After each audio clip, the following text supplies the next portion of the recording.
Hello ladies, welcome back to my channel. I appreciate you all for clicking on this video, and we have been on a little bit of a break. Okay, alhamdulillah, I took a break because of Ramadan, and I wasn't really reading anything in Ramadan except for some Islamic books.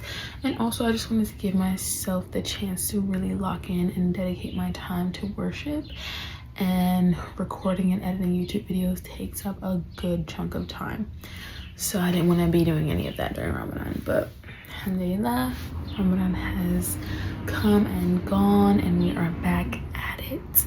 Today I want to talk about all the books that I read in February before Ramadan started. So yeah, let's jump into it. Before we get to that, guys, please like, subscribe, and comment. Okay, I love reading any comments that I get. I really appreciate y'all. This Chick-fil-A, this reusable Chick-fil-A cup I got from some sort of promotion Chick-fil-A was having a few weeks ago, and now it's become like my little mocktail cup. So anytime I make myself like a cute little mocktail, today I'm doing seltzer with a splash of strawberry lemonade and coconut water. Trying to keep the calories to a minimum, so even though this is large, okay, chill on me. It's not like it's just full of juice. But yeah, anyway, let's get back to the books I read in February. February was a really good reading month for me, actually. February probably was the best reading month I've had in a very long time, and actually I'm struggling to get back into the flow of reading because I was in such a good flow during February, and then Ramadan came and I stopped reading and I was focused on my worship and everything like that. So now that Ramadan is over, trying to get back into reading, it's been a bit of a slow go. I feel like once you fall out of the habit of reading, that's just it.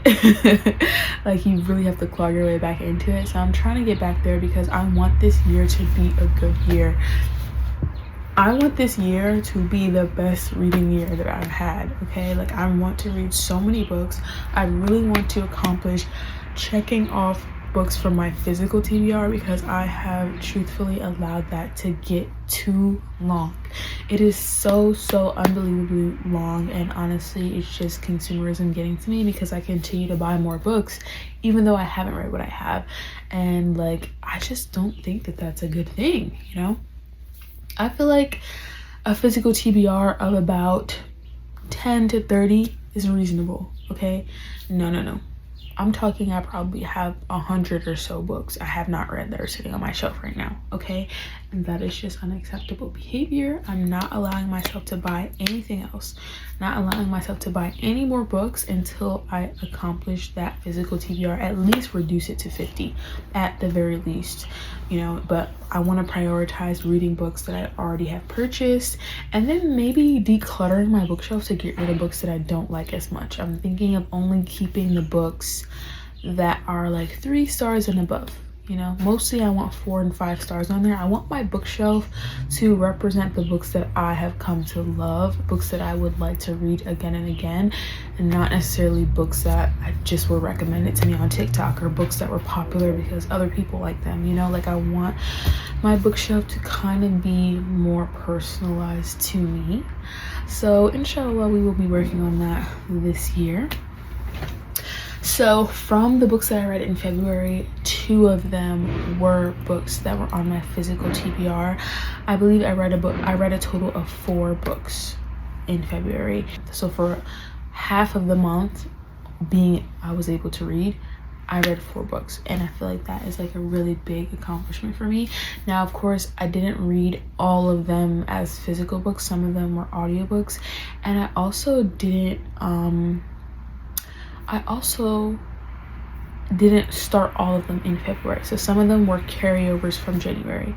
So, but I'm still counting them because if I completed them in February was when I ended them. That's when I marked them as read. That's when I rated them. I'm going to count them as February books. And I'm just going to hand it to myself because I feel like I was a speed reading demon, okay?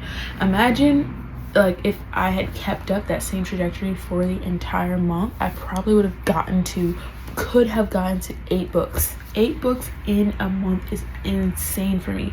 I'm not one of those girls that read like a book in a day. I don't remember the last time I've ever read a book in a day. Like, that's just, I don't know, it's just too much for me. I feel like I need breaks when reading. I can kind of get bored if I'm reading for too long, or more, not even bored, more so my attention span will start to get away from me if I'm reading for too long. So I tend to have to break it up and do different things throughout the day, and that happens to me with doing anything. Like even with watching TV, I can't watch TV for too long. I can't watch TV all day long. Like I can watch a few episodes, but then I'm gonna need a break. I'm gonna need a palate cleanser. I'm gonna have to go clean something. I'm gonna have to go touch some grass. I'm gonna have to go scroll on TikTok. I'm gonna have to read my book. I'm gonna have to do something else because I kind of get bored. I don't know. Or rather, my brain just decides it doesn't want to pay attention anymore because it's been paying attention for long enough. So yeah, for me, that's a really good reading streak because it usually will take me, it could take me a month to read a single book, honestly, if not longer, depending. On average, I say it probably takes me at least 2 to 3 weeks to finish a book. So I'm thoroughly impressed with myself. I feel like it probably would have been normal for me to have read 2 books in half a month. 1 audiobook, 1 physical book. So yeah, I don't know. I'm just really impressed with myself, and I hope that I can get back into it. And right now I'm currently reading the 4th book in the Sarah J Maas Throne of Glass series. I'm reading the 4th book. I think it's called Heir of Fire. Currently working on that. Did you guys hear that Sarah J Maas is coming out with another book for the ACOTAR series? I love the ACOTAR series. I read it about a year ago or so, and I absolutely love that series. The first book I hated, of course, but then once we got into the rest of the books, yes, very much yes. And actually, I think I would say that I enjoyed ACOTAR more than I enjoyed Throne of Glass, if I'm being honest. Like, it was only the first ACOTAR book that was slow for me. The rest of them I was like devouring. With Throne of Glass, I feel like I don't feel like I've devoured any of the books so far. I don't feel like I'm super invested so far. Oh, that kind of disappoints me. So I don't know, we'll see. But I want to finish Throne of Glass series quickly so that I can also read Crescent City series by her before we get to the new ACOTAR book, because apparently there's going to be like spoilers and everything because all the worlds are interconnected. I have yet to see how Throne of Glass relates to ACOTAR. It doesn't seem like they're in the same world, even though they're both fantasy. They both have like magic and fairy elements. I haven't seen any overlap just yet, so I'm curious to see what the overlap is between the 3 series. But yeah, Throne of Glass, I'm reading it with my friends, so that's kind of like an exception to the physical TBR because I do not have the Throne of Glass series. I do not have the Crescent City series. I do hope to get them one day, but probably after I finish reading all of them and I know that I actually like them. That's my new philosophy. I feel like I'm gonna go into buying books now, only buying books that I've already read, because I have a Kindle, so there's no reason for me to buy books that I haven't read yet. I have a Kindle. I can read them online and decide if I like them enough to then purchase them. I think that's exactly what I'm gonna do, because I'm tired of wasting my money buying new books and then I read it and then it's mid. Quicksilver, okay, anyone? Quicksilver. I hated that book, and it's sitting on my shelf, and I haven't finished it, and I can't. Like, why would you guys recommend that to me? Like, oh my gosh, TikTok, you really suck sometimes with your recommendations. Like, ugh. And now I'm forcing myself to finish it because I own the book. I can't not finish it, otherwise it's a waste of money. So yeah, I don't know. Anyway, I know you guys are ready to get into the book reviews. Okay, so we read a total of 4 books. We read The Nightingale by Kristen Hanna. Loved it. Loved her. Okay, we read what else we read? All the Ugly and Wonderful Things, I believe it's called, by Bryn Greenwood, I believe. And that was also a pretty good book. Definitely a good read. Then I read Wuthering Heights, a reread, of course, because I read that in high school. Wuthering Heights, still didn't like it very much. I didn't like it in high school, still don't like it now. Okay, but the movie was coming out and the movie looked so good and I wanted to compare, and spoiler, I didn't get to see the movie in theaters and I'm pissed. So I was kind of like, I reread that book for no reason, because like it still just wasn't good to me even the second time around. But anyway, last but not least, I read Bride by Ali Hazelwood. Okay, so those were the 4 books that I read. Bride by Ali Hazelwood. So we have our romanticy element. Wuthering Heights, we have our historical fiction, our classic work. Then we have All the Ugly Wonderful Things. This is a book that I did not have on my physical TBR. It was on Kindle Unlimited. Actually, it was a free audiobook by Audible, so that's why I started listening to this. And then also we had The Nightingale, that I was buddy reading that with a friend. That was on my physical TBR, so I'm happy to check that off. So 2 out of the 4 were physical TBR, Bride and The Nightingale. And then the 2 that were audiobooks, those are the only ones that weren't physical TBR. And that, actually Wuthering Heights, I do have a physical copy of it, but I also have read it before. So Wuthering Heights and All the Ugly and Wonderful Things. That's such a long title. Like, honestly, I'm gonna have to keep saying that the whole video. Anyway, now let's go in book by book and talk about the ratings for each book. Let's talk about The Nightingale. That was the first thing that I finished in February. I loved The Nightingale. I actually just love Kristen Hanna. Like, pretty much every single book that I read by her, I love. I've yet to come across a book by her that wasn't good, and I've read about 5 of her books by now. So yeah, it's just looking like this year is going to be a Kristen Hanna year, because last year was also a Kristen Hanna year. The last quarter of the year, I read about 3 of her books. Pretty sure I read one of her books in January. So like, I'm just gonna keep on with Kristen Hanna, because I still have to read The Great Alone. I want to read The Four Winds. So yeah, I actually really do love me a historical fiction. I love a historical fiction. I don't know, something about it is just so classy. It's so chic. It's so literary queen. It's so intelligent, you know, like you have something to say if you're reading historical fiction. Like you know stuff, you know what I'm saying? You know stuff about the world. You know how the world used to work. You're not just stuck on the current era that you're in, but actually you can put yourself in someone else's shoes in a time that you've never experienced before, a time that you can hardly relate to. That is one of the best parts of reading, I feel like, is being able to travel into another dimension, essentially another place that you never would have experienced elsewhere. You never would have come into contact with anything like this. You never would have been able to understand this. Like, that is one of the gifts of reading, and that is why I love it so much. Like, when was I ever going to be able to experience what it was like to live in France when the Nazi was occupying them? When? Never. Okay, but now I know what that was like, and I'm feeling the pain, I'm feeling the trauma, and I'm sitting here shook. Like, this really happened? This is what be happening to people? Like, I've never heard it from this point of view. I didn't even know about like Nazi occupied France. Like, they could have mentioned it in school and I just don't remember it, you know what I mean? Like, I feel like when we talk about the Holocaust, we mostly talk about the concentration camps and Hitler and like pretty much how the war progressed. But we didn't get into what they actually did in France. Like, you're living in France one day, minding your business, right? You're living your life with your kids. You're a school teacher, you know, like you're soaking up the summer sun. And then all of a sudden, Nazis are invading your town. And people are fleeing for their lives with belongings that they can hold in their hand. Like, that's all they have to go by. That is what they are doing. Just fleeing in the streets from the Nazis that are now just like, oh, we own this place. The Nazi comes to your door and is like, dog, we own this house now, actually. We're gonna actually live here. So you can go find somewhere else to live with your 2 kids. Or you live here with a Nazi who can actually choose to terrify you and do terrible things to you, should he please.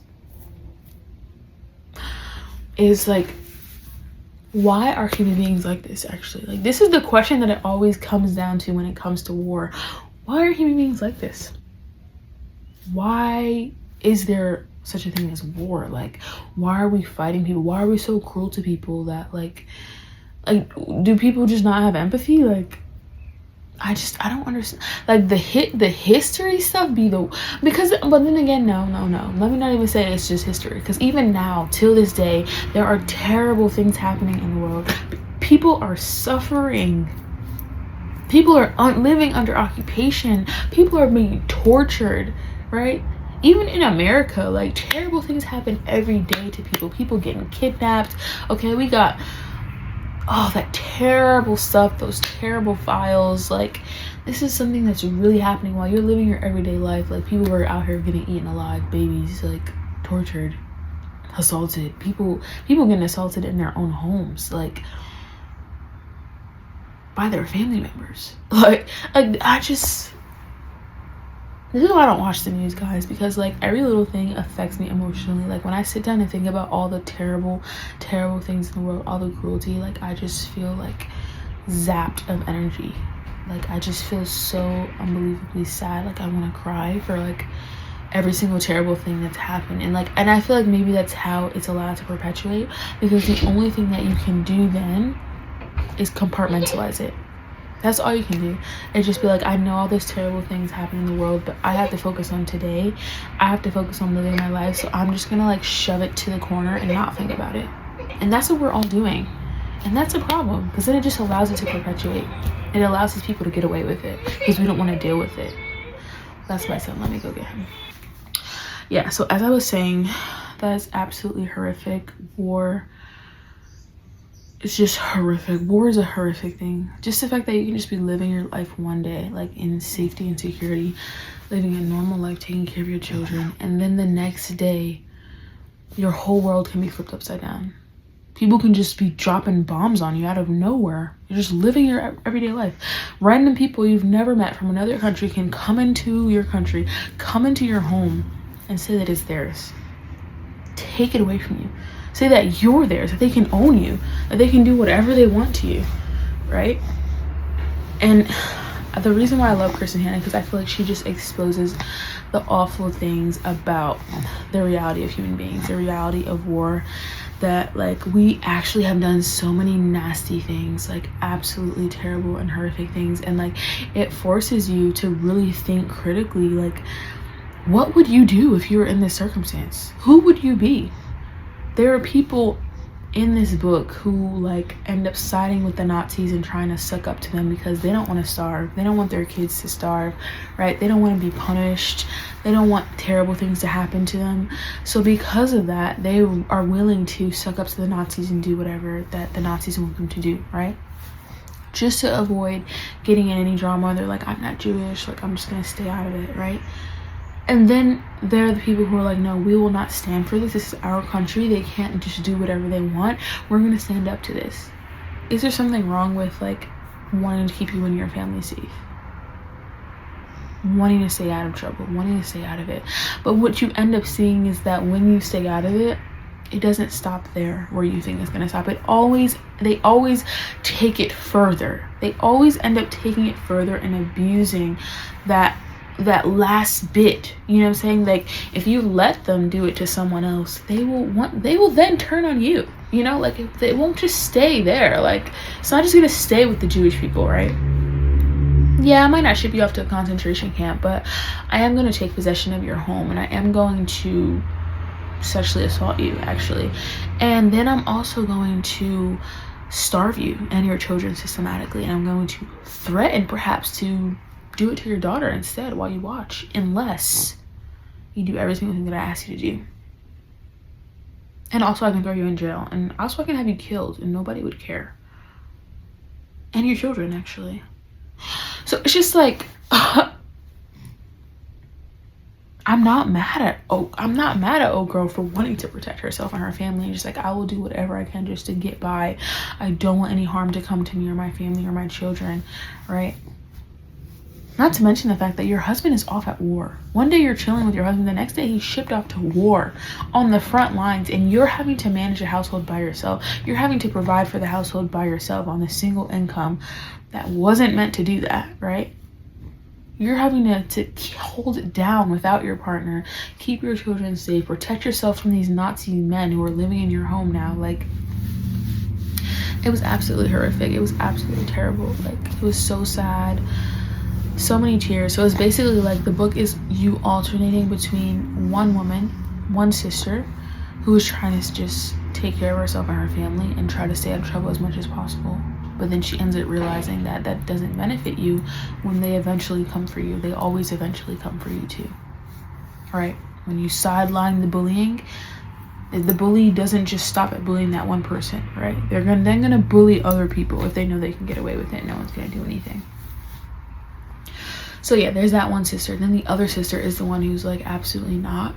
I will not take this lying down. I'm going to the front lines. Actually, even as a woman, I will be on the front lines killing Nazis. Absolutely. And oh yeah, won't let me. I will find another way to fight back. And I don't care. I will spit in their face. Actually, they can kill me. Like, that's her vibe, you know? So it's like, who is more right? Is anyone wrong? Who would you be? And I can't say with the utmost certainty that I wouldn't be trying to protect my family and my children. Confronted with the reality, confronted with it in your face. I'm literally about to harm you. Like, I'm watching people be harmed right in front of my eyes, and like, that could be me next. You know, and like, do I risk myself, my life, my children's life?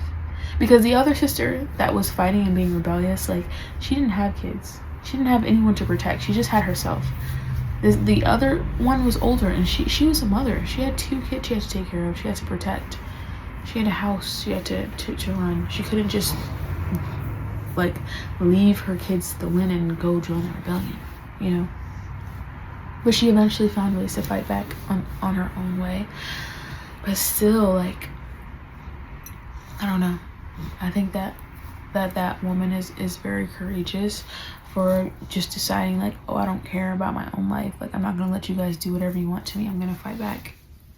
But I think it's also brave in itself saying, like, I'm just going to stick it out as best I can. I'm going to try to have a patient endurance for these troubles and just hope for them to end soon. You know, but when I feel helpless, all I can do is try to take care of my family. That's all I can do, is try to take care of my family. So yeah, that was The Nightingale. I give that 5 stars.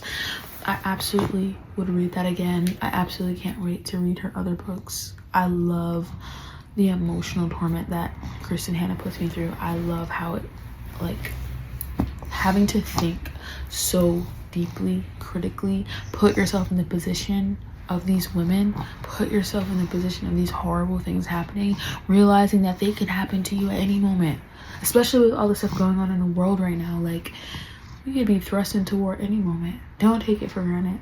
Don't take being an American for granted. Okay, any second these countries can turn on America. Like, you're not safe. No one is safe. And you think you're gonna turn, that's the thing, you're gonna turn your eye, right, and you're gonna ignore the way that America bullies other countries, and other countries are just like bullying people, and like, oh, like, it won't happen to me, it won't happen to me, and then all of a sudden now you're getting bullied, and now what? Your country is getting bullied, now what? Or your country is bullying you, right? They take away other people's liberties, other people's rights. They're going to take care of they're going to take away your rights as well, right? Definitely read The Nightingale. That's my favorite book so far by Kristin Hannah. Definitely read it. Let's go into my audiobooks next. Wuthering Heights, like I said, I have read this before. It is a classic, and it's essentially about a crazy person. Multiple crazy people, in fact. Like, it's just a bunch of like mentally ill people. Okay, one of them is like super grumpy. His name is Heathcliff. Okay, he's super grumpy, he's super rude and mean to people, but he only likes this one girl. This girl's also crazy, but also loves him for who he is, for his craziness, accepts him as he is. But they end up beefing, and she ends up marrying someone else, and he ends up leaving and going to like college or something. And then he comes back and starts beefing with her about it. Like, he's ready to finally like beef with her about it.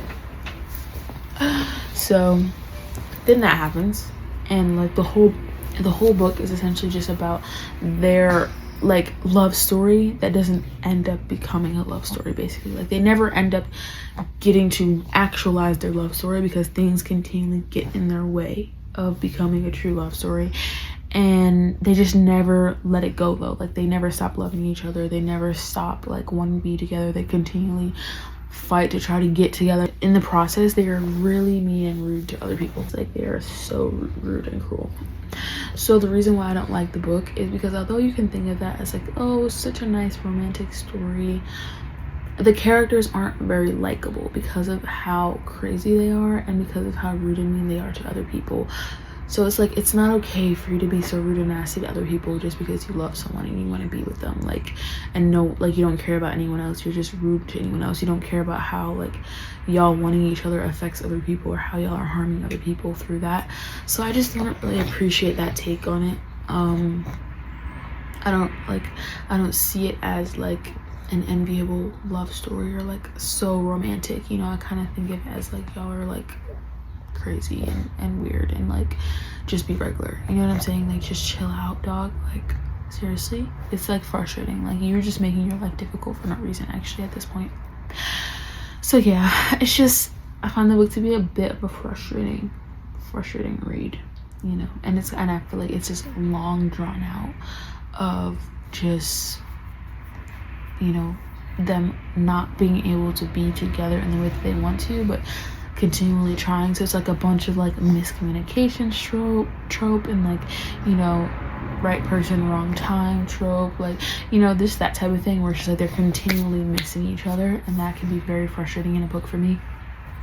Even more so when the characters are unlikable and then they just persist in harming other people, like in the name of, oh well, I want to be with her, oh well, I love her, like, oh, like I just love Kathy, I just love Heathcliff, like that's just my soul, like that's, don't leave me here alone, like that, I just need to be with her, you know.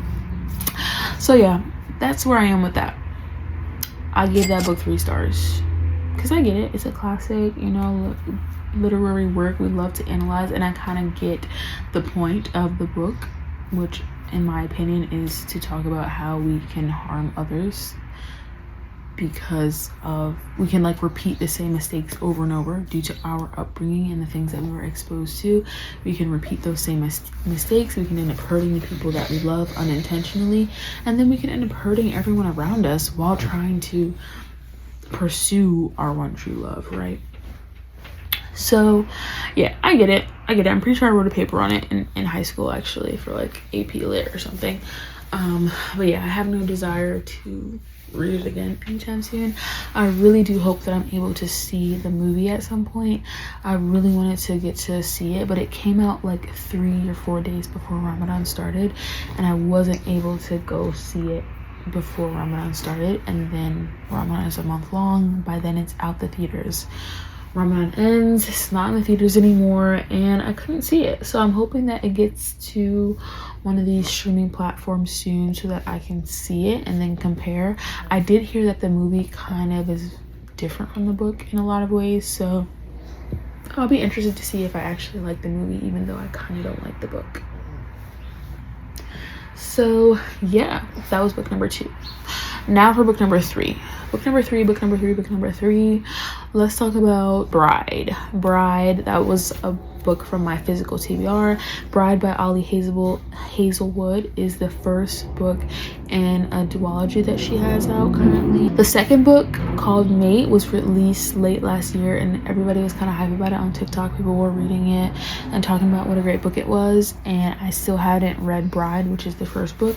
So I finally got Bride out the way. I read it in February. Let me tell you guys, I absolutely loved Bride. I read Bride so quickly. I probably read Bride in a week. That's how quickly I read it. I loved it. I devoured it. I was like hooked in from the beginning, and it's a very easy read. Like, it's not difficult to get into, despite it being a romantasy, you know, fantasy technically. It isn't super plot heavy. It's not a whole lot of background. Like, they get straight to the point. She's a vampire, he's a werewolf. They're clashing because they're two opposite species. Their species clash constantly, and they are now having to be married, right? So we're getting like the forced proximity, we're getting the arranged marriage situation, and it, like the tension, the banter, the build up, oh my gosh, all of that is so good in that book. That's why like the romantic element she did really well. Like I really loved that book. The girl is like a little bit sarcastic, she has a bit of a dry humor. I love that in a character. So I actually gave Bride 4 out of 5 stars, I believe. It was really nice. Like I really don't know like how else to describe it. And I think also because he was a wolf, like that wolfy element, like the very animalistic element, like very overprotective, like he's growling at her and he's like hairy and he's like an alpha dominant male, you know, like that sort of thing, protective, but also he has a soft spot for her. Like it just had all the correct elements. Like she never felt like she fit in with the vampires, so she finally feels like she has a home with the wolves, so the found family element, and she finally meets someone who sees her for who she is and someone who truly accepts her for her. And yeah, I loved it. Ate it up. Oh, and also it's like a fated mate situation. I love a fated mate, but they hate each other, enemies to lovers. Oh, fated mate, but actually does he really hate you, or does she just think that he hates, and the whole time he actually loves and is actually obsessed because like that's his mate. Yeah, I loved it. So yeah, that was everything. That's like, it's everything that I want in a romance, and it was like 300 pages, so it wasn't a long book at all. And for it being fantasy, to have that fantasy element and still be such a short book, still be such an easy read, I felt like that was great. The only reason I gave it 4 out of 5 is because ideally a 5-star book for me would not only have a great romance but also have a great plot going, and I felt like it was more romance heavy than plot heavy. Like the plot sidelined the romance. Like the plot was just there for pretend, and really we're here for the romance, if that makes sense. Like anytime we got too much into the plot, it's like actually I would like more of the romance because the plot really isn't plotting that well, or it's just not that interesting, you know.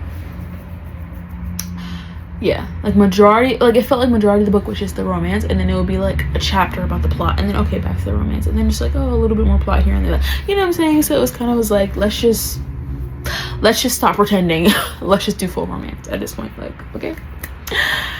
But yeah, that's why I'm giving it 4 out of 5 stars, because a 5-star book would have everything perfect. The plot was not perfect, and in my opinion, the plot could have been a little bit plottier, you know, a little bit juicier, a little bit more engaging, a little bit, you know, but it didn't need to be though, because the romance was so good. So it's just like I go back and forth, but I'm still gonna give it a 4 out of 5 simply because of that. But I loved it, and I can't wait to read Mate.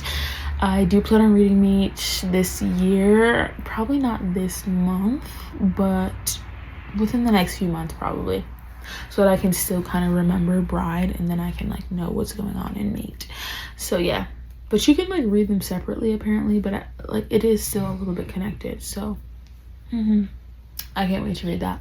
So yeah, that was a 4 out of 5 stars. So we have a 5-star in The Nightingale, we have a 3-star with Wuthering Heights, and then we have a 4-star with Bride. And what do you think we're going for this last book? All the Ugly and Wonderful Things by Brent Greenwood. Now this book was crazy. I can't believe I stumbled across it. Actually, I just randomly stumbled across it while scrolling through Audible to try to figure out what my next audiobook would be, and I saw that this was for free, and I read the synopsis, and I'm like, wait what? Synopsis literally tells you 5-year-old girl meets biker, saves biker, and then eventually develops a romantic relationship with biker, ? Immediately play, because what are you talking about? What type of nonsense is this? Play. So yeah, very controversial read. It's like one of those things, like you want other people to read it so that you can talk to them about it and figure out like, okay, what did you think about this book, because it's crazy. From the very beginning of the book, immediately hooked, immediately sucked right in, because the girl has issues. Okay, this 5-year-old girl has major issues. Why? Because her parents are crazy. Her parents are drug addicts. Okay, her parents are drug addicts, and her mom has OCD paired with a drug addict situation is just not good. So when her mom is on the drugs, her mom is chill. She stays in the room all day, in bed all day, cool, leaves her alone, and like actually just abandons her and lets her fend for herself and doesn't do anything with her. But then when her mom is off the drugs and she's like, or maybe she's like manic, or maybe she's on like some other drug that makes her manic or whatever instead of depressive, then she's like all in her face about OCD, like, you're so dirty, everything about you is dirty, like, don't touch anything, don't put anything in your mouth, close your mouth, keep your mouth shut at all times because like germs can get in, don't eat anything actually because everything is contaminated, everything is dirty, I'm actually going to bathe you in scalding hot water because like I have to get rid of the germs.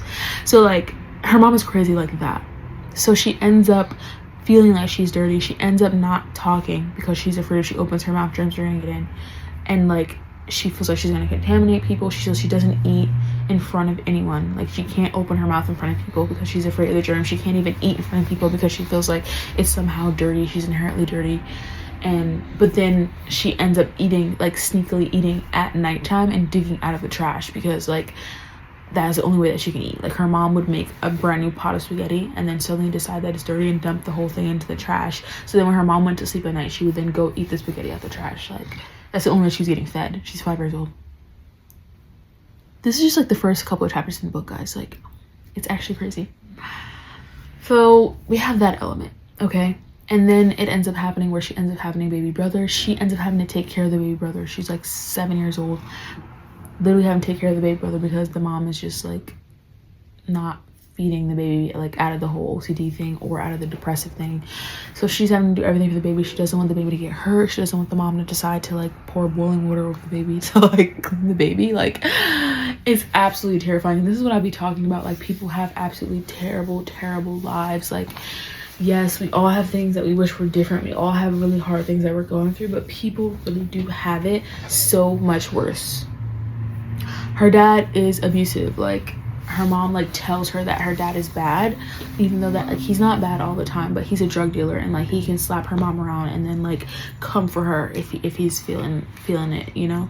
And her mom is like, oh, he's bad, we don't like him, don't even call him your dad, like call him by his first name, like, you know what I'm saying, stay away from him, like don't ever go near him, don't interact with him. Essentially, like she's just told he's bad. So she doesn't really have a relation with her dad, and her dad therefore doesn't have a relation with her because he feels like she acts weird around him or is afraid of him. So it's just like a whole thing. So then she essentially is fending for herself. Like she was in, oh yeah, her mom goes to jail too, so she's like in foster care. She's jumping around from family to family. Like she lives with her grandmother for a little bit, but her grandmother died. She lives with her aunt for a little bit, and then like she's like sneaking out at night and she like taking care of herself. Like they don't know how to help her, but then her mom gets out of prison, takes her back, and then like continues on the same dumb stuff that she was in before she went to prison.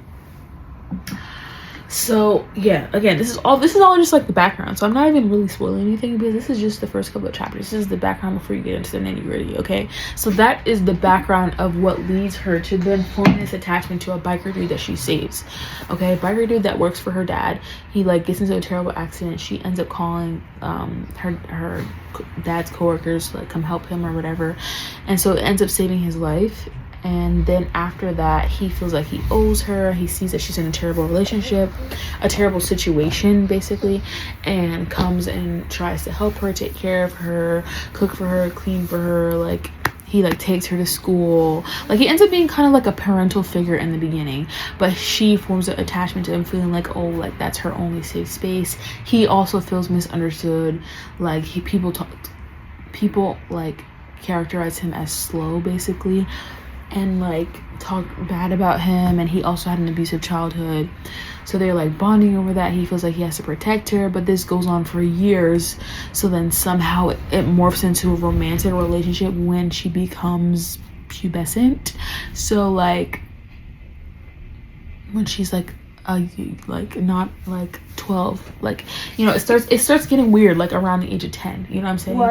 And then nothing really crazy happens, so maybe like 13 or something when it really forms into something. But again, he's like 25, so 13 and a 25-year-old, it's not you know?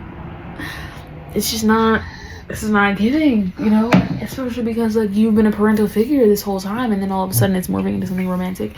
How is it suddenly morphing into something romantic when you were just a parental figure? Which one is it? I don't know.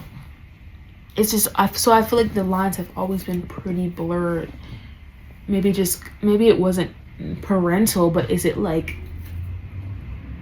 it's like romantic but without sexual feelings until she's like a woman. In terms of puberty wise, she becomes a woman, and then all of a sudden the sexual is turned on and linked in with the romantic that was already there from 5-year-old stage? Question mark? I don't know, but he feels guilty about it, right?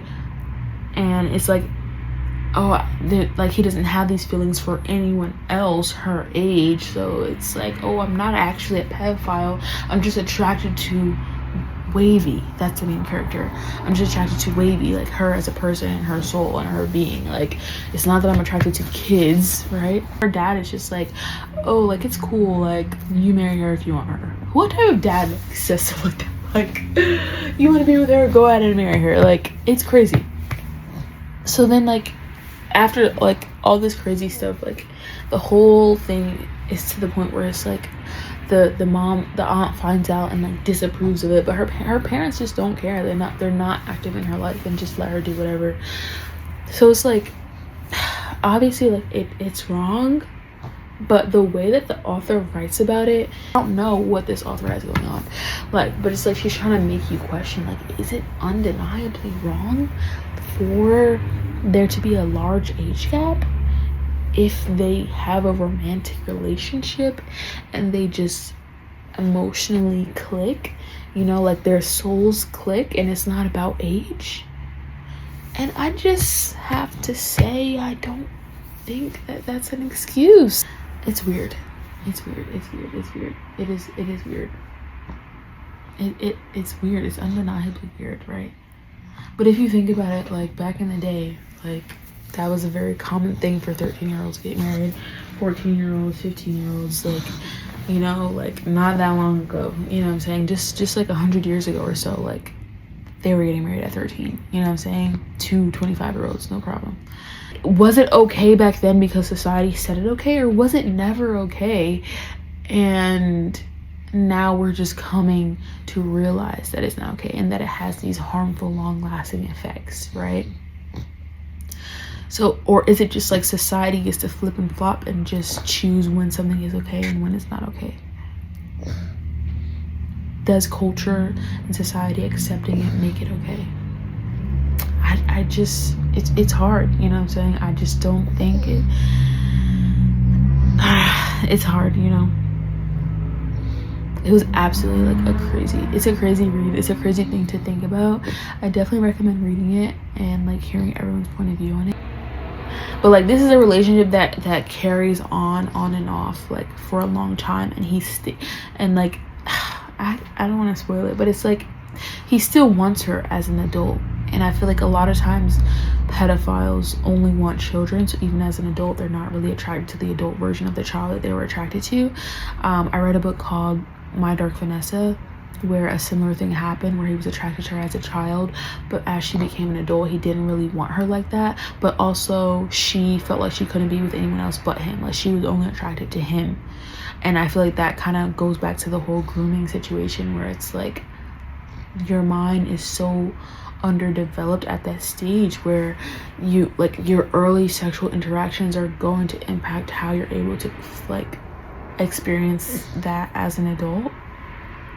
So it ended up being where she couldn't be with anyone her age in My Dark Vanessa. Like she just had to be with this one dude, and like she just was like stuck in that stage where he put her, right, where he took advantage of her. Like she couldn't move past that. She could only think about being with him. And I feel like that is like the childlike attachment, you know what I'm saying, that comes into the picture with these sort of situations is the problem, right? It's not that normal development. It doesn't get to happen. They get stunted. Their growth is stunted at that stage. She grows and becomes like a full grown woman, I guess, eventually, but her growth is stagnant for a long time. So I don't know, like it's a crazy situation, and it's fiction, you know, so it's like, it's not like this is necessarily like the truth of how a situation like this would play out in real life, or how it would perhaps like mentally progress or mentally affect her in real life. I don't know how she chose to write this book and how she would know, like, would this not scar someone? Like, maybe it's just like what the author thinks would happen. It's just how she's playing it out in her mind. And you know, this is literally just her imagination at this point, right? But like, why did she write this? Why does she feel like this is okay? Because I feel like that's what she's trying to say, is that this is okay. Like, this situation is okay. Is it that all of it is okay? Pedophilia is okay? Is that what she's saying? Or is she just saying this one incident is okay? Like, if it's done in this way, it's okay. Like, I don't know. I have a hard time agreeing with that or believing that. Like, and especially because like the guy feels guilty about it, so like that's a sign that something is wrong. Or is it just like society thinks it's wrong, so I feel guilty for going against the grain? Like, but again, like, I like books that are going to make me think, so because of that I gave this book 4 stars, because of the emotions that you're forced to confront while reading this book. Like, it's a really astounding book. Like, I'm astonished at like the things that she put in this book, like the terrible, awful things. But again, people really be living these lives. People really go through these horrible things, and like, it may seem so far-fetched and so crazy to us who may be living a different life, but people live this life. This is real for some people. Like, and like, you have to put yourself in other people's shoes to see how they're living life, and just think about it. Like, this is crazy. But like, I just love, you know, books that are gonna make me think and gonna make me question, think deeply, and like, I'm going through a wide range of emotions while I'm reading it. Like, I'm just absolutely horrified and disgusted one moment, and then I'm just like curious another moment, and I'm confused another moment, and I'm sad another moment. I just like thinking about these things, you know what I'm saying? I love thinking about these things. I love books that are gonna have me think about these things, and that aren't going to just be cookie cutter, the same old story, same old romantic, you know, book, same cookie cutter plot. Like, she really did her big one with this. Like, she really decided, I'm gonna do something crazy and see what the fallout is gonna be, you know. And I feel like that's cool that she decided to just decide, I'm gonna write whatever, and I don't care what other people think about it. Like, but that's the point of books, and that's why I love them. It's like, you can essentially write about whatever you want.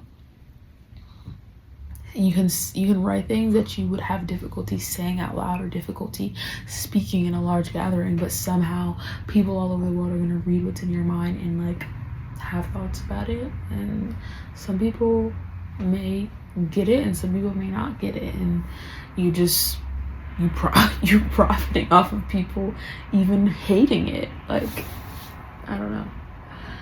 But yeah, those are my reads for February.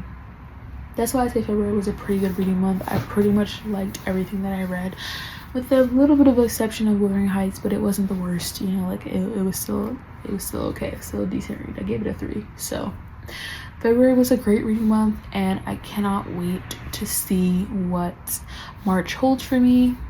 March actually is almost ending, and I don't think I've finished a single book, so I might not finish anything in March. So if there is no reading review for March, that is why, because Ramadan ended in the middle of March, and I'm like slowly getting back into reading. So I think we'll pick back up with the reading reviews in April. Yeah, so let's see what April has in store. Hopefully I can get back into the swing of things. And yeah, I love you guys. Thank you so much for watching. Again, please like, subscribe, and comment, and